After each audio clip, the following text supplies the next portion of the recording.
ನಮಸ್ತೆ friends, welcome to our channel. ನಾವೆಲ್ಲರೂ ಚೆನ್ನಾಗಿರಬೇಕು ಅಂತ ಮನಸ್ಫೂರ್ತಿಯಾಗಿ ಆಶಿಸ್ತಾ ಈ ವಿಡಿಯೋ ಸ್ಟಾರ್ಟ್ ಮಾಡ್ತಿದ್ದೀನಿ. ಈ ವಿಡಿಯೋದಲ್ಲಿ ಚೂಡಿದಾರ್ ಟಾಪು ಯಾವ ರೀತಿ ಕಟ್ ಮಾಡಬೇಕು ಅನ್ನೋದು ತೋರಿಸ್ತಿದ್ದೀನಿ. ನೋಡಿ, ಇದು churidar piece.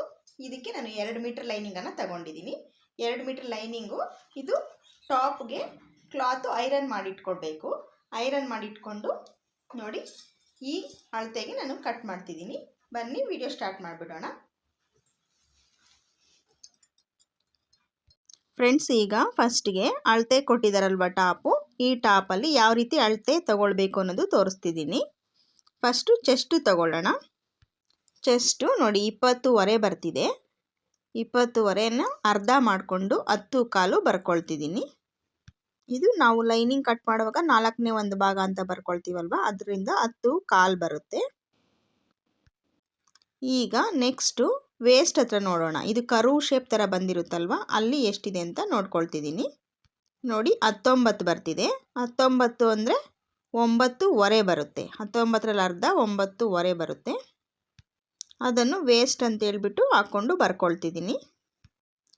Next side open width ಎಷ್ಟಿದೆ ಅಂತ ಹೇಳ್ಬಿಟ್ಟು ಚೆಕ್ ಮಾಡ್ಕೊಳ್ಬೇಕು. ವಿಡ್ತು ಅಳತೆ ಟಾಪಲ್ಲಿ ಸೈಡ್ ಓಪನ್ ಕೊಟ್ಟಿರ್ತಾರಲ್ವ, ಅಲ್ಲಿಂದ ಅಲ್ಲಿಗೆ ಟೈಟಾಗಿ ಎಳೆದಿಟ್ಕೊಂಡ್ರೆ ನೋಡಿ 22 ಬರ್ತಿದೆ.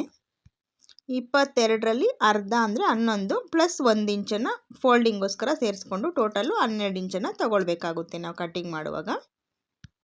ಈಗ ಬಾಟಮಲ್ಲಿ ನೋಡೋಣ ವಿಡ್ತ್ ಎಷ್ಟಿದೆ ಅಂತ ಹೇಳ್ಬಿಟ್ಟು ಲಾಸ್ಟಲ್ಲಿ ಬಾಟಮಲ್ಲಿ ನೋಡ್ತಿದ್ದೀನಿ. ಬಾಟಮ್ ವಿಡ್ತು 24 ಬರ್ತಿದೆ. 24ರಲ್ಲಿ ಅರ್ಧ 12 ಪ್ಲಸ್ ಅರ್ಧ ಇಂಚು ಫೋಲ್ಡಿಂಗೋಸ್ಕರ ಸೇರಿಸ್ಕೊಂಡು 12.25 ಬರ್ಕೊಳ್ತಿದ್ದೀನಿ. ಇಷ್ಟು ಬರ್ಕೊಂಡಿದ್ದಾದಮೇಲೆ ನೆಕ್ಸ್ಟು ಚೂಡಿದಾರ್ ಟಾಪಲ್ಲಿ ನೆಕ್ ನೋಡೋಣ, ಶೋಲ್ಡರ್ ನೋಡೋಣ, ಹಾಗೆ ನೆಕ್ ನೋಡೋಣ. ಫಸ್ಟು ಶೋಲ್ಡರ್ ನೋಡೋಣ. ಇದು ರೆಡಿಮೇಡ್ ಟಾಪು, ಅದರಿಂದ ಇದು ಕರೆಕ್ಟಾಗಿ ಇರೋದಿಲ್ಲ. ಸ್ವಲ್ಪ ರೆಡಿ ಶೋಲ್ಡರ್ ಜಾಸ್ತಿ ಇರುತ್ತೆ, ಸ್ವಲ್ಪ ಕಡಿಮೆ ಮಾಡ್ಕೊಳ್ಬೇಕಾಗುತ್ತೆ ನಾವು. ಫುಲ್ ಶೋಲ್ಡರು 15 ಇಂಚಸ್ ಇದೆ. 15 ಇಂಚಸ್ಸು ಬರ್ಕೊಳ್ತಿದ್ದೀನಿ. ಕಟ್ ಮಾಡುವಾಗ ಅದು ಕಡಿಮೆ ಮಾಡಿಕೊಂಡು ಕಟ್ ಮಾಡ್ಕೊಳ್ಬೇಕಾಗುತ್ತೆ. ಫುಲ್ ಶೋಲ್ಡರು 15 ಇಂಚಸ್ ಇತ್ತಲ್ವ, ಈಗ ರೆಡಿ ಶೋಲ್ಡರು ಎಷ್ಟಿದೆ ಅನ್ನೋದು ಚೆಕ್ ಮಾಡ್ಕೊಳ್ಳೋಣ. ರೆಡಿ ಇದರಲ್ಲಿ 4 ಇಂಚಸ್ ತೋರಿಸ್ತಿದೆ. 4 ಇಂಚಸ್ಸು ಕೊಡಬಾರ್ದು ನಾವು ಕಟ್ ಮಾಡೋದ್ರಲ್ಲಿ, 3 ಇಂಚಸ್ ಕೊಟ್ಟರೆ ಸಾಕಾಗುತ್ತೆ. ಹಾಗಾಗಿ ನಾನು 3 ಇಂಚಸ್ಸು ಬರ್ಕೊಳ್ತಿದ್ದೀನಿ ರೆಡಿ ಶೋಲ್ಡರ್ ಅಂದ್ಬಿಟ್ಟು. ಇದು ರೆಡಿಮೇಡ್ ಆಗಿರೋದ್ರಿಂದ 4 ಇಂಚಸ್ ತೋರಿಸ್ತಿದೆ, ನಾವು ಅದನ್ನು ಫಾಲೋ ಮಾಡೋದು ಬೇಡ. ಹಾಗೆಯೇ ನೆಕ್ಸ್ಟು ಫ್ರಂಟ್ ನೆಕ್ಕು ನೋಡೋಣ. 6.5 ಇದೆ. ಸೇಮ್ ನೆಕ್ಕು ಸ್ಟಿಚ್ ಮಾಡಿಕೊಡಿ ಅಂದಿದ್ದಾರೆ. ಹಾಗಾಗಿ ಫ್ರಂಟ್ ನೆಕ್ಕನ್ನು 6.5 ಡೀಪ್ ಬೇಕು ಅಂತೇಳ್ಬಿಟ್ಟು ಬರ್ಕೊಳ್ತಿದ್ದೀನಿ. ಹಾಗೆಯೇ ನೆಕ್ಸ್ಟ್ ಬ್ಯಾಕ್ ನೆಕ್ಕೂ ಬರ್ಕೊಳ್ಳೋಣ. ಬ್ಯಾಕ್ ನೆಕ್ಕು ಇದು ರೆಡಿಮೇಡ್ ಟಾಪ್ ಆಗಿರೋದ್ರಿಂದ ಇದರಲ್ಲಿ ಡೀಪ್ ಕಡಿಮೆ ಇದೆ. 2.5 ಇಂಚಷ್ಟೇ ಡೀಪ್ ಇದೆ. ನಾನು ಇದು 5 ಇಂಚಸ್ ಬರ್ಕೊಳ್ತಿದ್ದೀನಿ. 5 ಇಂಚಸ್ ಕೊಟ್ಟರೆ ಚೆನ್ನಾಗಿ ಕಾಣುತ್ತೆ, ಹಾಗಾಗಿ 5 ಇಂಚಸ್ ಬರ್ಕೊಂಡಿದ್ದೀನಿ. ಹಾಗೆಯೇ ನೆಕ್ಸ್ಟು ಸ್ಲೀವ್ಸು ಲೆಂತ್ ನೋಡೋಣ ಎಷ್ಟಿದೆ ಅಂತೇಳ್ಬಿಟ್ಟು. ಇದು ಸ್ಲೀವ್ಸು ಲೆಂತು 15 ಇಂಚಸ್ ಇದೆ. ನಾನು 15 ಬರ್ಕೊಳ್ತಿದ್ದೀನಿ. ಕಟ್ ಮಾಡುವಾಗ ಮೋಸ್ಟ್ಲಿ ಹಾಫ್ ಸ್ಲೀವ್ ಕಟ್ ಮಾಡೋಣ ಅಂತ ಅಂದ್ಕೊಳ್ತಿದ್ದೀನಿ. ಅದಕ್ಕೋಸ್ಕರ ಇದು ಸ್ಲೀವ್ಸು ಲೆಂತು ಯಾವ ರೀತಿ ತೊಗೊಳ್ಬೇಕು ಅನ್ನೋದು ತೋರಿಸ್ತಿದ್ದೀನಿ. ನೋಡಿ, ವಿಡ್ತು ತೊಗೊಳ್ತಿದ್ದೀನಿ. ಹಾಗೆಯೇ ವಿಡ್ತು ಎಷ್ಟಿತ್ತು ನೋಡಿಕೊಂಡು ಕರೆಕ್ಟಾಗಿ ಅಷ್ಟನ್ನೇ ಬರ್ಕೊಳ್ತಿದ್ದೀನಿ. 6.5 ಇದೆ, 6.5 ಬರ್ಕೊಂಡಿದ್ದೀನಿ. ಈಗ ನೆಕ್ಸ್ಟು ಟಾಪ್ ಲೆಂತ್ ಚೆಕ್ ಮಾಡ್ಕೊಳ್ಬೇಕು. ಲೆಂತು ಫಸ್ಟೇ ಚೆಕ್ ಮಾಡ್ಕೊಳ್ಬೋದು, ನಾನು ಲಾಸ್ಟಲ್ಲಿ ಚೆಕ್ ಮಾಡ್ತಿದ್ದೀನಿ. ಶೋಲ್ಡರ್ ಹತ್ರದಿಂದ ಟೇಪ್ ಇಟ್ಕೊಂಡು ಟೈಟಾಗಿ ಎಳೆದಿಟ್ಕೊಂಡು ಎಷ್ಟು ಬಂದಿದೆ ಅಂತ ಲಾಸ್ಟ್ ತನಕ ನೋಡಿಕೊಂಡು ಬರ್ಕೊಳ್ಬೇಕಾಗುತ್ತೆ. ಇಲ್ಲಿ ಕಾಣ್ತಿಲ್ಲ ವಿಡಿಯೋದಲ್ಲಿ. ಫುಲ್ ಲೆಂತು 44 ಇಂಚಸ್ ಇದೆ. ನಾನು ಹಾಗೆ ಬರ್ಕೊಂಡಿದ್ದೀನಿ. ಪ್ಲಸ್ 1 ಇಂಚ್ ಮಾಡಿಕೊಂಡು 45 ಇಂಚಸನ್ನು ಬರ್ಕೊಂಡಿದ್ದೀನಿ. ಶೋಲ್ಡರ್ ಅಟ್ಯಾಚ್ಗೆ 1/2 ಇಂಚ್ ಹೋಗುತ್ತೆ, ಬಾಟಮ್ ಫೋಲ್ಡಿಂಗು 1/2 ಇಂಚ್ ಹೋಗುತ್ತೆ, ಹಾಗಾಗಿ 45 ಬರ್ಕೊಂಡಿದ್ದೀನಿ. ಈಗ ನೋಡಿ ಲೈನಿಂಗು 4 ಫೋಲ್ಡಿಂಗ್ ಹಾಕ್ಕೊಂಡಿದ್ದೀನಿ. ನೋಡಿ, ಫೋಲ್ಡಿಂಗ್ ನನ್ನ ಕಡೆಗಿದೆ. ಫಸ್ಟು ಬಾಟಮಲ್ಲಿ ಲೈನಿಂಗ್ ಈಕ್ವಲ್ ಇರೋದಕ್ಕೋಸ್ಕರ ಒಂದು ಲೈನನ್ನು ಹಾಕ್ಕೊಳ್ತಿದ್ದೀನಿ. ಹಾಗೆಯೇ 1 ಇಂಚು ಗ್ಯಾಪಲ್ಲಿ ಒಂದು ಲೈನನ್ನು ಹಾಕ್ಕೊಳ್ತಿದ್ದೀನಿ. ಇದು ಫೋಲ್ಡಿಂಗ್ ಆದಮೇಲೆ ರೆಡಿ ಇಲ್ಲಿಗೆ ಬರುತ್ತೆ ಅಂದ್ಬಿಟ್ಟು. ಇದು ಟಾಪು ಲೆಂತ್ಗಿಂತ ಒಂದು 3 ಇಂಚು ಕಡಿಮೆ ತೊಗೊಂಡ್ರೆ ಲೈನಿಂಗು ಸಾಕಾಗುತ್ತೆ. ಹಾಗಾಗಿ ಫುಲ್ಲು ನಾನು 2 ಮೀಟರ್ಸು ಲೈನಿಂಗ್ ತೊಗೊಂಡಿದ್ದೀನಲ್ವ, ಫುಲ್ಲು ಲೆಂತನ್ನು ನೋಡಿಕೊಂಡು ತೊಗೊಂಡಿದ್ದೀನಿ. ಬಾಟಮಲ್ಲಿ ವಿಡ್ತ್ ನೋಡಿ 12ವರೆಗೆ ನಮ್ಗೆ 12.5 ಬೇಕು, 12.5ಗೆ ಒಂದು ಮಾರ್ಕನ್ನು ಹಾಕ್ಕೊಳ್ತಿದ್ದೀನಿ. ಈಗ ಲೈನಿಂಗು ಫುಲ್ಲು ಲೆಂತ್ ಎಷ್ಟಿದೆ ಅಂತ ಚೆಕ್ ಮಾಡ್ಕೊಳ್ತಿದ್ದೀನಿ. 2 ಮೀಟರ್ ಲೈನಿಂಗ್ ಅಂದರೆ ಫುಲ್ಲು ಲೆಂತ್ ಸಿಗುತ್ತೆ, ಫುಲ್ಲು ಬೇಕಾಗುತ್ತೆ. ಹಾಗಾಗಿ ನಾನು ಫುಲ್ಲು ಹಾಗೆ ತಗೊಳ್ತಿದ್ದೀನಿ. ಇದು ಲೈನಿಂಗು ಫೋಲ್ಡ್ ಮಾಡ್ತೀವಿ, ಹಾಗಾಗಿ 1 ಇಂಚ್ ಕಡಿಮೆನೂ ಆಗುತ್ತೆ. ಅದಕ್ಕೋಸ್ಕರ ಫುಲ್ಲು ಲೈನಿಂಗನ್ನು ತಗೊಳ್ತಿದ್ದೀನಿ ನಾನು. ಈಗ ಫಸ್ಟು ಶೋಲ್ಡರನ್ನು ಮಾರ್ಕ್ ಮಾಡ್ಕೊಳ್ಳೋಣ. ಇವ್ರದ್ದು ಅಳತೆ ಟಾಪಲ್ಲಿ ಶೋಲ್ಡರು ರೆಡಿಮೇಡ್ ಟಾಪ್ ಆಗಿರೋದ್ರಿಂದ ಅದು ಜಾಸ್ತಿ ಇದೆ, ಹಾಗಾಗಿ ನಾನು ಅದನ್ನು ಶೋಲ್ಡರ್ ಫಾಲೋ ಮಾಡ್ತಿಲ್ಲ. ರೆಡಿಮೇಡ್ ಟಾಪಲ್ಲಿ ಸ್ಲೀವ್ಸು ಸ್ವಲ್ಪ ಡೌನಿಗಿರುತ್ತೆ, ಅದರಿಂದ ನಾನು ಅದನ್ನು ಫಾಲೋ ಮಾಡ್ತಿಲ್ಲ. ನೆಕ್ ವಿಡ್ತ್ ನೋಡಿ, 2 ಕಾಲ್ಗೆ ನೆಕ್ ವಿಡ್ತ್ ಕೊಡ್ತಿದ್ದೀನಿ. ಹಾಗೆಯೇ ರೆಡಿ ಶೋಲ್ಡರ್ ಬಂದು 3 ಇಂಚಸ್ ತಗೊಳ್ತಿದ್ದೀನಿ. ಅರ್ಧ ಇಂಚು ಸ್ಲೀವ್ಸ್ ಅಟ್ಯಾಚ್ಗೆ ಮಾರ್ಕನ್ನು ಮಾಡ್ಕೊಳ್ತಿದ್ದೀನಿ. ಟೋಟಲು 5.75 ಶೋಲ್ಡರನ್ನು ತಗೊಂಡಿದ್ದೀನಿ. ಈಗ ಆರ್ಮ್ ಡೌನ್ಗೋಸ್ಕರ 6 ಇಂಚಸ್ಗೆ ಒಂದು ಮಾರ್ಕನ್ನು ಹಾಕ್ಕೊಂಡಿದ್ದೀನಿ ನೋಡಿ. ಇಲ್ಲಿ 6.5ಗೆ ಒಂದು ಮಾರ್ಕ್ ತಗೊಂಡು ಸ್ಟ್ರೈಟಾಗಿ ಒಂದು ಲೈನನ್ನು ಹಾಕ್ಕೊಳ್ತಿದ್ದೀನಿ. ಮೇಲೆ 5.75 ಶೋಲ್ಡರ್ ಇದೆ, ಕೆಳಗಡೆ 6.25ಗೆ ಒಂದು ಮಾರ್ಕ್ ಹಾಕಿದ್ದೀನಿ. ಆರ್ಮ್ ಡೌನು 6 ಇಂಚ್ಗೆ ಒಂದು ಮಾರ್ಕನ್ನು ಹಾಕ್ಕೊಂಡು ಸ್ಟ್ರೈಟಾಗಿ ಒಂದು ಲೈನನ್ನು ಹಾಕ್ಕೊಂಡಿದ್ದೀನಿ ನೋಡಿ. ಈಗ ಚೆಸ್ಟ್ ತಗೊಳ್ಳೋಣ. ಇಲ್ಲಿ ಚೆಸ್ಟು 10.25ಗೆ ಒಂದು ಮಾರ್ಕ್ ಹಾಕಿ 2 ಇಂಚು ಒಳಗಡೆ ಎಕ್ಸ್ಟ್ರಾಗೆ ಮಾರ್ಕ್ ಹಾಕ್ಕೊಂಡಿದ್ದೀನಿ. ಈಗ ಕಾರ್ನರಿಂದ 1.5 ಇಂಚ್ಗೆ ಒಂದು ಮಾರ್ಕ್ ಹಾಕಿ ರೌಂಡ್ ಶೇಪ್ ಕೊಡ್ತಿದ್ದೀನಿ ನೋಡಿ. ಇದು ಸ್ಲೀವ್ಸು ಆರ್ಮ್ ಶೇಪ್ಗೋಸ್ಕರ. ಇದು ನೀಟಾಗಿ ರೌಂಡಾಗಿ ಡ್ರಾ ಮಾಡ್ಕೊಳ್ಬೇಕು. ಈಗ ಚೆಕ್ ಮಾಡ್ಕೊಳ್ಬೇಕು ಆರ್ಮ್ ಶೇಪ್ ಎಷ್ಟು ಬೇಕು ಅಂತೇಳ್ಬಿಟ್ಟು ಚೆಕ್ ಮಾಡ್ಕೊಳ್ಬೇಕು. 9.25 ಬರ್ತಿದೆ ನೋಡಿ. ಈಗ ಅಳತೆ ಟಾಪಲ್ಲಿ ಆರ್ಮ್ ರೌಂಡ್ ಎಷ್ಟಿದೆ ಅಂತೇಳ್ಬಿಟ್ಟು ಚೆಕ್ ಮಾಡ್ಕೊಳ್ಬೇಕು. ನಾವು ಅಳತೆ ತೊಗೊಳ್ಳುವಾಗ ಈ ಆರ್ಮ್ ರೌಂಡನ್ನು ತಗೊಂಡಿಲ್ಲ ಆಗ, ಅದಕ್ಕೆ ಈಗ ಚೆಕ್ ಮಾಡ್ಕೊಳ್ಬೇಕು ನೋಡಿ. ಕರೆಕ್ಟಾಗಿ 9.25 ಬರ್ತಿದೆ. ಇದು ಆರ್ಮ್ ಶೇಪು ಕರೆಕ್ಟ್ ಬಂದಿದೆ. 9.25 ಇದ್ದರೆ ಕರೆಕ್ಟಾಗಿದೆ ಅಂತ ಅರ್ಥ ನೋಡಿ. ಮತ್ತೆ ಇನ್ನೊಂದು ಸಲ ಚೆಕ್ ಮಾಡ್ತಿದ್ದೀನಿ, ಸರಿಯಾಗಿ 9.25 ಬರ್ತಿದೆ. ಈಗ ಫ್ರಂಟ್ ನೆಕ್ಕು ಡೀಪ್ ಎಷ್ಟು ಅಂತ ನೋಡಿಕೊಂಡು ಮಾರ್ಕ್ ಹಾಕ್ತಿದ್ದೀನಿ. 6.25 ಇದೆ, 6.25ಗೆ ಒಂದು ಮಾರ್ಕ್ ಹಾಕ್ಕೊಳ್ತಿದ್ದೀನಿ. ಬ್ಯಾಕ್ಗೂ ಹಾಗೆ ಒಂದು ಮಾರ್ಕನ್ನು ಮಾಡ್ತಿದ್ದೀನಿ ಬಾಟಮ್ ಸೈಡ್ದು ಲೈನಿಂಗಿಗೆ. ಅದು 5 ಇಂಚಸ್ಗೆ ಒಂದು ಮಾರ್ಕನ್ನು ಮಾಡ್ಕೊಂಡಿದ್ದೀನಿ. ಈಗ ನೆಕ್ಸ್ಟು ಟಾಪಲ್ಲಿ ವೇಸ್ಟು ಎಲ್ಲಿಗೆ ಬರುತ್ತೆ ಅಂತ ಹೇಳ್ಬಿಟ್ಟು ಮೇಲೆಯಿಂದ ಅಳತೆ ಮಾಡ್ಕೊಳ್ಬೇಕು. ಅರ್ಧ ಇಂಚು ಶೋಲ್ಡರ್ಗೆ ಅಟ್ಯಾಚ್ಗೆ ಬಿಟ್ಟು 14 ಇಂಚಿಗೆ ನಾನು ಮಾರ್ಕ್ ಮಾಡ್ತಿದ್ದೀನಿ. ಅವರ ಅಳತೆ ಟಾಪಲ್ಲೂ 14 ಇಂಚು ಕರೆಕ್ಟಾಗಿದೆ ವೇಸ್ಟು ಶೇಪ್ ಬಂದಿರೋದು. ಇಲ್ಲಿ ವಿಡ್ತ್ ನೋಡಿ 9.25ಗೆ ಒಂದು ಮಾರ್ಕನ್ನು ಹಾಕಿ 2 ಇಂಚು ಎಕ್ಸ್ಟ್ರಾ ಮಾರ್ಜಿನ್ಗೋಸ್ಕರ ಮಾರ್ಕನ್ನು ಹಾಕ್ಕೊಳ್ತಿದ್ದೀನಿ. ಈಗ ನೆಕ್ಸ್ಟು ಸೈಡ್ ಓಪನ್ನು ಎಲ್ಲಿಗೆ ಬರಬೇಕು ಅಂತೇಳ್ಬಿಟ್ಟು ನೋಡಿ, ಆರ್ಮ್ ಡೌನ್ ಹತ್ರ ಕಂಕುಳು ಸ್ಟಿಚ್ ಹತ್ರದಿಂದ ತಗೊಳ್ತಿದ್ದೀನಿ. 13.25ಗೆ ಸೈಡ್ ಓಪನ್ನು ಬಂದಿದೆ ಅಳತೆ ಟಾಪಲ್ಲಿ. ಈಗ ನೋಡಿ 13.25 ಬಂದಿದೆಯಲ್ವ, ಮೇಲೆ ಆರ್ಮ್ ಶೇಪ್ ಹತ್ರ ಅರ್ಧ ಇಂಚ್ ಬಿಟ್ಟು ನೋಡಿ ಟೋಟಲಾಗಿ 13.25 ಬರೋ ರೀತಿ ಇಟ್ಕೊಂಡು ಅಲ್ಲಿಗೊಂದು ಮಾರ್ಕನ್ನು ಹಾಕ್ಕೊಳ್ತಿದ್ದೀನಿ. ಇಲ್ಲಿಗೆ ಸೈಡ್ ಓಪನ್ ಬರಬೇಕು.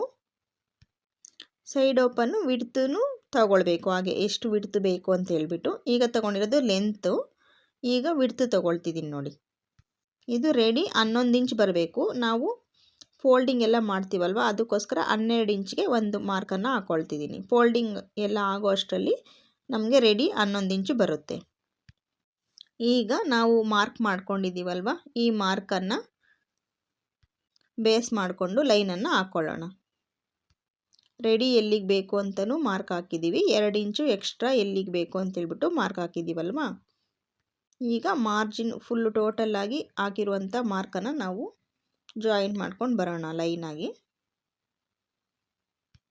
ನೋಡಿ ನೀಟಾಗಿ ಮಾರ್ಕ್ ಮಾಡ್ಕೊಂಡಿದ್ದು ಕಂಪ್ಲೀಟ್ ಆಯಿತು. ಈ ಮಾರ್ಕು ಮಾರ್ಜಿನು ಸೇರಿಸಿ ಮಾಡಿರುವಂಥ ಮಾರ್ಕು ನೋಡಿ. ನೀಟಾಗಿ ಇಲ್ಲಿಗೆ ಸೈಡ್ ಓಪನ್ ಬರಬೇಕು. ಇದು ವೇಸ್ಟ್ ಪಾಯಿಂಟು. ನೆಕ್ಸ್ಟು ನೋಡಿ, ಈಗ ಫ್ರಂಟ್ ನೆಕ್ಕು ಲೀಫ್ ನೆಕ್ ಕೇಳಿದ್ದಾರೆ ಇವರು. ಅಳತೆ ಟಾಪಲ್ಲಿ ಲೀಫ್ ನೆಕ್ ಇದೆ, ಅದೇ ಥರ ನೆಕ್ ಕೊಡಿ ಅಂತ ಕೇಳಿದ್ದಾರೆ. ಹಾಗಾಗಿ ನಾನು ಲೀಫ್ ನೆಕ್ಕನ್ನು ಮಾರ್ಕ್ ಮಾಡ್ತಿದ್ದೀನಿ ನೋಡಿ. ನೆಕ್ಕು ತುಂಬ ಬ್ರಾಡ್ ತಗೊಳ್ತಾ ಇಲ್ಲ, ಮೀಡಿಯಮ್ ಬ್ರಾಡಲ್ಲಿ ನಾನು ನೆಕ್ ಶೇಪನ್ನು ಕೊಡ್ತಾ ಇದ್ದೀನಿ. ಇದು ಸ್ಟಿಚ್ ಮಾಡುವಾಗ ಫ್ಯೂಸಿಂಗ್ ಹಾಕಿ ನಾನು ಸ್ಟಿಚ್ ಮಾಡ್ತೀನಿ. ನೋಡಿ ನೀಟಾಗಿ ಲೀಫ್ ನೆಕ್ಕು ಡ್ರಾ ಮಾಡಿದ್ದಾಯಿತು. ಈಗ ಫ್ರಂಟ್ಗೆ ಆರ್ಮ್ ಶೇಪ್ ಕೊಡೋಣ. ಲೈಟಾಗಿ ಒಂದು ಅರ್ಧ ಇಂಚಷ್ಟು ಫ್ರಂಟ್ ಆರ್ಮ್ ಶೇಪನ್ನು ತಗೊಳ್ಳೋಣ. ನೋಡಿ ಫ್ರಂಟ್ ಆರ್ಮ್ ಶೇಪು ಕೊಟ್ಟಿದ್ದು ಕಂಪ್ಲೀಟ್ ಆಯಿತು. ಈಗ ಬ್ಯಾಕ್ ನೆಕ್ಗೆ 5 ಇಂಚಸ್ಗೆ ಒಂದು ಮಾರ್ಕ್ ಹಾಕಿದ್ದೀನಿ. ಅದು ಕಟ್ ಮಾಡುವಾಗ ರೌಂಡಾಗಿ ಕಟ್ ಮಾಡ್ಕೊಳ್ಬೇಕಾಗುತ್ತೆ. ನೋಡಿ ಮಾರ್ಕಿಂಗ್ ಎಲ್ಲ ಕಂಪ್ಲೀಟ್ ಆಯಿತು. ಈಗ ಚೂಡಿದಾರ್ ಮಾರ್ಕಿಂಗು ಕಂಪ್ಲೀಟ್ ಆಯಿತು. ಈಗ ನೀಟಾಗಿ ಕಟ್ ಮಾಡ್ಕೊಳ್ಳೋಣ. ಇದು ಚೂಡಿದಾರ್ ಮಾರ್ಕ್ ಮಾಡಬೇಕಾದ್ರೆ ನಾವು ಎಲ್ಲಿ ಎಷ್ಟು ಎಕ್ಸ್ಟ್ರಾ ತೊಗೊಳ್ಬೇಕು ಅನ್ನೋದು ತಿಳ್ಕೊಂಡ್ರೆ ನಾವು ಕರೆಕ್ಟಾಗಿ ಮಾರ್ಕನ್ನು ಮಾಡ್ಕೊಳ್ಬೋದು. ಫಿಟ್ಟಿಂಗು ಅಷ್ಟೇ ಕರೆಕ್ಟಾಗಿ ಬರುತ್ತೆ. ನಾವು ಕರೆಕ್ಟಾಗಿ ಕಟ್ ಮಾಡ್ಕೊಂಡಿದ್ರೆ ಫಿಟ್ಟಿಂಗು ನೀಟಾಗಿ ಬರುತ್ತೆ. ಹಾಗಾಗಿ ಅಳತೆನೂ ಪರ್ಫೆಕ್ಟಾಗಿ ತೊಗೊಳ್ಬೇಕು, ಹಾಗೆ ಕಟ್ಟಿಂಗೂ ಪರ್ಫೆಕ್ಟಾಗಿ ಮಾಡಬೇಕು. ಇಲ್ಲಿ ಸೈಡ್ ಓಪನ್ ಹತ್ರ ಒಂದು ನ್ಯಾಚನ್ನು ಕೊಟ್ಟಿದ್ದೀನಿ. ಸ್ಟಿಚ್ ಮಾಡುವಾಗ ನಮಗೆ ಎಲ್ಲಿಗೆ ಸೈಡ್ ಓಪನ್ ಬರಬೇಕು ಅನ್ನೋದು ಗೊತ್ತಾಗುತ್ತೆ. ನೋಡಿ ಇಲ್ಲಿ ವೇಸ್ಟ್ ಪಾಯಿಂಟ್ಗೆ ಒಂದು ನ್ಯಾಚನ್ನು ಕೊಡ್ತಿದ್ದೀನಿ. ಇದು ಕಟ್ಟಿಂಗ್ ಮಾಡ್ಕೊಳ್ಳೋವಾಗಲೇ ಕೊಟ್ಕೊಂಡ್ರೆ ನಮಗೆ ಸ್ಟಿಚಿಂಗ್ ಮಾಡುವಾಗ ಈಸಿ ಆಗುತ್ತೆ. ಈಗ ನೋಡಿ ಇಲ್ಲಿ ಆರ್ಮ್ ಶೇಪ್ ಹತ್ರನೂ ಅಷ್ಟೇ ನೀಟಾಗಿ 4 ಪೀಸು ಲೆವೆಲಾಗಿರೋ ರೀತಿ ನೀಟಾಗಿ ಇಟ್ಕೊಂಡು ಕಟ್ ಮಾಡ್ಕೊಳ್ಬೇಕು. ನೋಡಿ ಇಷ್ಟು ಕಟ್ ಮಾಡಿದ್ದಾದಮೇಲೆ ಈಗ 2 ಲೇಯರ್ ಮಾತ್ರ ತಗೊಂಡು ಫ್ರಂಟ್ ಶೇಪನ್ನು ಕಟ್ ಮಾಡ್ಕೊಳ್ಳೋಣ. ಚೆಸ್ಟ್ ಪಾಯಿಂಟ್ ಹತ್ರ ಒಂದು ನ್ಯಾಚನ್ನು ಕೊಟ್ಟು ನೋಡಿ 2 ಲೇಯರ್ ಮಾತ್ರ ತಗೊಳ್ತಿದ್ದೀನಿ. ಬಾಟಮಲ್ಲಿ 2 ಲೇಯರ್ ಇದೆಯಾ ಅಂತ ಒಂದು ಸಲ ಚೆಕ್ ಮಾಡಿಕೊಂಡು ಮೇಲೆ ಇರೋ 2 ಲೇಯರ್ನ ಮಾತ್ರ ಕಟ್ ಮಾಡ್ಕೊಳ್ಬೇಕು. ಇದು ಫ್ರಂಟ್ ಶೇಪ್ಗೋಸ್ಕರ. ಕಟ್ಟಿಂಗ್ ಎಷ್ಟು ನೀಟಾಗಿದ್ದರೆ ಡ್ರೆಸ್ಸು ಅಷ್ಟೇ ನೀಟಾಗಿ ಬರುತ್ತೆ. ಅದಕ್ಕೋಸ್ಕರ ನೀಟಾಗಿ ಕಟ್ಟಿಂಗನ್ನು ಮಾಡ್ಕೊಳ್ಬೇಕು. ನೋಡಿ ಕಟ್ಟಿಂಗು ಈಗ ಟರ್ನ್ ಮಾಡಿಕೊಂಡು ನೋಡಿ ಇದನ್ನು ಸಪ್ರೇಟಾಗಿ ಮಾಡ್ಕೊಳ್ತಿದ್ದೀನಿ. ಬ್ಯಾಕ್ ಪಾರ್ಟ್ ಬೇರೆ ಫ್ರಂಟ್ ಪಾರ್ಟ್ ಬೇರೆ ಆಗೋ ರೀತಿ ಸಪ್ರೇಟ್ ಮಾಡ್ಕೊಂಡಿದ್ದಾದಮೇಲೆ ನೆಕ್ಕನ್ನು ಕಟ್ ಮಾಡ್ಕೊಳ್ಳೋಣ. ಈಗ ಫಸ್ಟು ಇದು ಲೀಫ್ ನೆಕ್ ಇದೆಯಲ್ವ, ಇದನ್ನು ಫೋಲ್ಡಿಂಗ್ ಒಂದು ಸಿಂಗಲ್ ಫೋಲ್ಡಿಂಗ್ ಮಾತ್ರ ತಗೊಂಡು ಮಾಡ್ಕೊಳ್ಬೇಕು. ಇದು ಸ್ಟಿಚಿಂಗ್ ಮಾಡುವಾಗ ನಾನು ಫ್ಯೂಸಿಂಗ್ ಹಾಕ್ತೀನಿ. ಈಗ ಕಟ್ ಮಾಡ್ತಿದ್ದೀನಿ ನೋಡಿ. ಈಗ ಬ್ಯಾಕ್ ರೌಂಡ್ ನೆಕ್ಕನ್ನು ಹಾಗೆ ಕಟ್ ಮಾಡ್ಕೊಳ್ಳೋಣ. ಮಾರ್ಕ್ ಮಾಡ್ಕೊಂಡಿದ್ವಲ್ವ 5 ಇಂಚಸ್ಗೆ ಅಲ್ಲಿ ಕರೆಕ್ಟಾಗಿ ತಗೊಂಡು ರೌಂಡಾಗಿ ಶೇಪನ್ನು ಕಟ್ ಮಾಡ್ಕೊಳ್ತಿದ್ದೀನಿ. ನೋಡಿ ನೆಕ್ ಕಟ್ಟಿಂಗೂ ಕಂಪ್ಲೀಟ್ ಆಯಿತು. ಲೈನಿಂಗು ಕಟ್ಟಿಂಗು ಕಂಪ್ಲೀಟ್ ಆಯಿತು. ಇನ್ನು ಸ್ಲೀವ್ಸ್ಗೆ ಲೈನಿಂಗ್ ಹಾಕಲ್ಲ. ಈಗ ನೋಡಿ ಚೂಡಿದಾರ ಟಾಪು ಪೀಸ್ ತೊಗೊಂಡಿದ್ದೀನಿ. ಮೇನ್ ಪೀಸು 4 ಫೋಲ್ಡಿಂಗ್ ಹಾಕ್ಕೊಂಡಿದ್ದೀನಿ ನೋಡಿ. ಅಂದರೆ ಡಬಲ್ ಫೋಲ್ಡಿಂಗು ಡಬಲ್ ಲೇಯರ್ ಇದೆ ನೋಡಿ, ಗೊತ್ತಾಗುತ್ತೆ ನಮಗೀಗ 4 ಲೇಯರ್ ಇದೆ. ಈಗ ನೋಡಿ ಇದ್ರ ಮೇಲೆ ಲೈನಿಂಗ್ ಇಟ್ಟು ಕಟ್ ಮಾಡ್ಕೊಳ್ಳೋಣ. ಇದು ಫ್ಯಾಬ್ರಿಕ್ ಎಷ್ಟು ಲೆಂತ್ ಇದೆಯೋ ನಾನು ಅಷ್ಟು ಫುಲ್ಲು ಲೆಂತನ್ನು ತೊಗೊಳ್ತಿದ್ದೀನಿ. ಲೆಂತು ಎಷ್ಟು ಬಂದರೆ ಅಷ್ಟು ಕೊಡಿ ಅಂತ ಹೇಳಿದ್ದಾರೆ ಅವರು, ಹಾಗಾಗಿ ಫುಲ್ಲು ಲೆಂತನ್ನು ನಾನು ತಗೊಳ್ತಿದ್ದೀನಿ. 1 ಇಂಚು ಎಕ್ಸ್ಟ್ರಾ ಆಗೋ ಥರನೇ ನೋಡಿ ನನ್ನ ಕಡೆಗೆ 1 ಇಂಚು ಎಕ್ಸ್ಟ್ರಾ ಕ್ಲಾತನ್ನು ನಾನು ಫೋಲ್ಡಿಂಗ್ ಮೇನ್ ಕ್ಲಾತು ಬಿಟ್ಕೊಂಡು ಕಟ್ ಮಾಡ್ಕೊಳ್ತಿದ್ದೀನಿ ನೋಡಿ. ಬಾಟಮಲ್ಲಿ ಕಟ್ ಮಾಡ್ತಿಲ್ಲ, ಸೈಡ್ಸ್ ಮಾತ್ರ ಕಟ್ ಮಾಡ್ಕೊಳ್ತಿದ್ದೀನಿ. ಸ್ವಲ್ಪ ಎಕ್ಸ್ಟ್ರಾ ಕಟ್ ಮಾಡಿಕೊಂಡ್ರೆ ಲೈನಿಂಗ್ ಎಲ್ಲ ಜಾಯಿಂಟ್ ಮಾಡಿದಾದಮೇಲೆ ಎಕ್ಸ್ಟ್ರಾ ಕ್ಲಾತ್ ಬರೋದನ್ನು ನಾವು ಕಟ್ ಮಾಡಿ ತೆಗಿಬೋದು. ಈಗ ಕಟ್ಟಿಂಗ್ ಮಾಡುವಾಗಲೇ ಸ್ವಲ್ಪ ಒಂದು 3/4 ಇಂಚು ಎಕ್ಸ್ಟ್ರಾ ಬಿಟ್ಕೊಂಡೆ ನಾನು ಕಟ್ ಮಾಡ್ಕೊಳ್ತಿದ್ದೀನಿ. ಕ್ಲಾತು ಚೆನ್ನಾಗಿದೆ, ಇದು ಕಾಟನ್ ಕ್ಲಾತು ಚೆನ್ನಾಗಿದೆ, ಸ್ಟಿಚಿಂಗು ಚೆನ್ನಾಗಿರುತ್ತೆ. ಇದು ಸ್ಟಿಚಿಂಗ್ ಮಾಡೋದಕ್ಕೂ ಏನು ಪ್ರಾಬ್ಲಮ್ ಆಗೋದಿಲ್ಲ. ಈಗ ನೋಡಿ ಇಲ್ಲಿ ಆರ್ಮ್ ಶೇಪ್ ಹತ್ರ ನಾನು ಶೇಪ್ ಕಟ್ ಮಾಡ್ತಿಲ್ಲ, ಹಾಗೆ ಸ್ಟ್ರೈಟಾಗೆ ಕಟ್ ಮಾಡ್ತಿದ್ದೀನಿ. ಲೈನಿಂಗ್ ಅಟ್ಯಾಚ್ ಮಾಡಿಕೊಂಡಾಗ ಮಾಡ್ಕೊಳ್ಬೋದು ಅದನ್ನು. ಈಗ ಇದು ನೆಕ್ ಸೈಡ್ಗೆ ಅಂತ ಹೇಳ್ಬಿಟ್ಟು ಗೊತ್ತಾಗೋದಕ್ಕೋಸ್ಕರ ಒಂದು ನ್ಯಾಚನ್ನು ಕೊಡ್ತಿದ್ದೀನಿ ಮಧ್ಯದಲ್ಲಿ. ನಾವು ಲೈನಿಂಗ್ ಅಟ್ಯಾಚ್ ಮಾಡಬೇಕಾದ್ರೆ ಇದನ್ನು ನೆಕ್ ಸೈಡ್ಗೆ ಹಾಕ್ಕೊಳ್ಬೋದು, ನ್ಯಾಚ್ ಇರೋದು ಗೊತ್ತಾಗುತ್ತೆ ನಮಗೆ.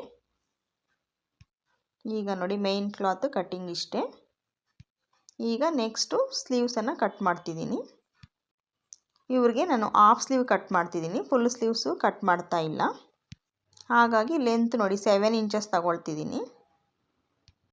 ಫೋಲ್ಡಿಂಗು ಸೇರಿಸ್ಕೊಂಡು ನಾನು 7 ಇಂಚಸನ್ನು ತಗೊಳ್ತಿದ್ದೀನಿ ನೋಡಿ. ಈಗ ಸ್ಲೀವ್ಸ್ ಬಿಡ್ತು 6.5 ತಗೊಂಡು 2 ಇಂಚು ಒಳಗಡೆ ಮಾರ್ಜಿನ್ಗೋಸ್ಕರ ಕ್ಲಾತನ್ನು ತಗೊಂಡಿದ್ದೀನಿ. ಇಲ್ಲಿ ಸ್ಟ್ರೈಟಾಗಿ ಒಂದು ಲೈನ್ ಹಾಕ್ಕೊಳ್ತಿದ್ದೀನಿ ನೋಡಿ.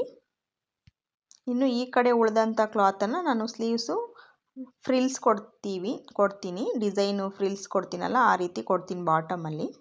ನೋಡಿ ಸ್ಲೀವ್ಸು ಶೇಪ್ ಕೊಡೋದಕ್ಕೋಸ್ಕರ ನಾನು 3 ಇಂಚು ಡೌನನ್ನು ಮಾಡ್ಕೊಂಡಿದ್ದೀನಿ. ಈಗ 3 ಇಂಚು ಡೌನಿಂದ ನೀಟಾಗಿ ಸ್ಲೀವ್ಸು ಶೇಪನ್ನು ಕೊಡ್ತಿದ್ದೀನಿ ನೋಡಿ. ಇದು ನಮಗೆ ಶೇಪು 9.5 ಇಂಚ್ ಬರಬೇಕು. ಟೇಪಲ್ಲಿ ಒಂದು ಸಲ ಚೆಕ್ ಮಾಡ್ಕೊಳ್ತಿದ್ದೀನಿ. 9.5ಗೆ ಒಂದು ಮಾರ್ಕ್ ಹಾಕ್ಕೊಂಡು 9.5ಗೆ ಒಂದು ಮಾರ್ಕ್ ಹಾಕಿದ ನಂತರ 2 ಇಂಚು ಎಕ್ಸ್ಟ್ರಾ ಕ್ಲಾತನ್ನು ಕೊಡ್ತಿದ್ದೀನಿ ಒಳಗಡೆ ಮಾರ್ಜಿನ್ಗೋಸ್ಕರ. ಇನ್ನು ಸ್ಲೀವ್ಸ್ ಕಟ್ ಮಾಡಿ ಈ ಕಡೆ ಉಳಿದಂಥ ಪೀಸಲ್ಲಿ ನಾನು ಫ್ರಿಲ್ಸ್ ಕೊಡ್ತೀನಿ ಬಾಟಮ್ ಸ್ಲೀವ್ಸ್ಗೆ. ಚೆನ್ನಾಗಿ ಕಾಣುತ್ತೆ ಅಂದ್ಬಿಟ್ಟು ಕಸ್ಟಮರ್ ಏನೂ ಕೇಳಿಲ್ಲ, ಕೊಟ್ಟರೆ ಚೆನ್ನಾಗಿರುತ್ತೆ ಅಂದ್ಬಿಟ್ಟು ಕಟ್ ಮಾಡ್ತಿದ್ದೀನಿ ನೋಡಿ. ನೀಟಾಗಿ ಸ್ಲೀವ್ಸು ಶೇಪ್ ಕೊಟ್ಟಿದ್ದಾಯಿತು. ಈಗ ಹಾಗೆಯೇ ಫ್ರಂಟ್ ಶೇಪನ್ನು ಮಾರ್ಕ್ ಮಾಡ್ತಿದ್ದೀನಿ ನೋಡಿ. ಇನ್ನು ಈ ವಿಡಿಯೋ ಇಷ್ಟ ಆಗಿದೆ ಈ ವಿಡಿಯೋಗೆ ಒಂದು ಲೈಕ್ ಕೊಡಿ, ಹಾಗೆ ನನ್ನ ಚಾನಲ್ನ ಸಬ್ಸ್ಕ್ರೈಬ್ ಮಾಡ್ಕೊಳ್ಳಿ.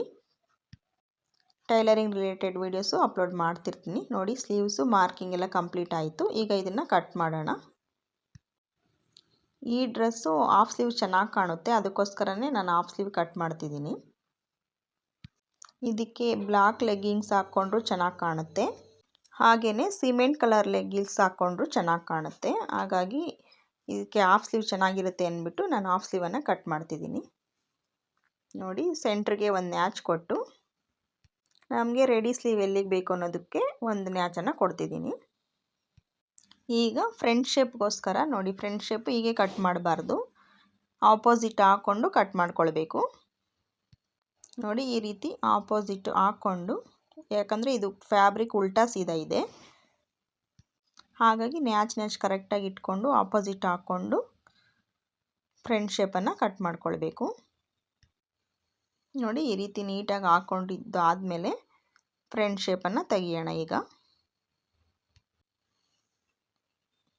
ಫ್ರಂಟ್ ಶೇಪ್ ಕಟ್ ಮಾಡ್ಕೊಂಡಿದ್ದು ಕಂಪ್ಲೀಟ್ ಆಯಿತು. ಈಗ ಇದು ಫ್ರಂಟ್ ಅಂತ ಗೊತ್ತಾಗೋದಕ್ಕೋಸ್ಕರ ಒಂದು ನ್ಯಾಚ್ ಕೊಡ್ತಿದ್ದೀನಿ ನೋಡಿ. ಸ್ಲೀವ್ಸ್ ಕಟ್ಟಿಂಗು ಕಂಪ್ಲೀಟ್ ಆಯಿತು. ಇನ್ನು ಚೂಡಿದಾರ್ ಕಟ್ಟಿಂಗು ಕಂಪ್ಲೀಟ್ ಆಯಿತು ನೋಡಿ. ಸ್ಲೀವ್ಸು ಮುಗೀತು, ಹಾಗೆ ಬಾಡಿ ಪಾರ್ಟು ಮುಗೀತು. ಸ್ಲೀವ್ಸ್ಗೆ ನಾನು ಲೈನಿಂಗ್ ಹಾಕ್ತಾ ಇಲ್ಲ, ಇದು ಫ್ಯಾಬ್ರಿಕ್ಕೇ ಸ್ವಲ್ಪ ಮಂದವಾಗಿದೆ, ಅದರಿಂದನೇ ನಾನು ಸ್ಲೀವ್ಸ್ಗೆ ಲೈನಿಂಗನ್ನು ಹಾಕ್ಕೊಳ್ತಾ ಇಲ್ಲ.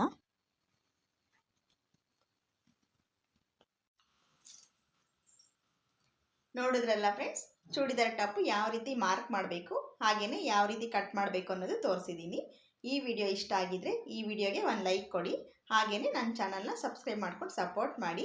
Thanks for watching our video. Bye friends, ಜೈ ಶ್ರೀರಾಮ್.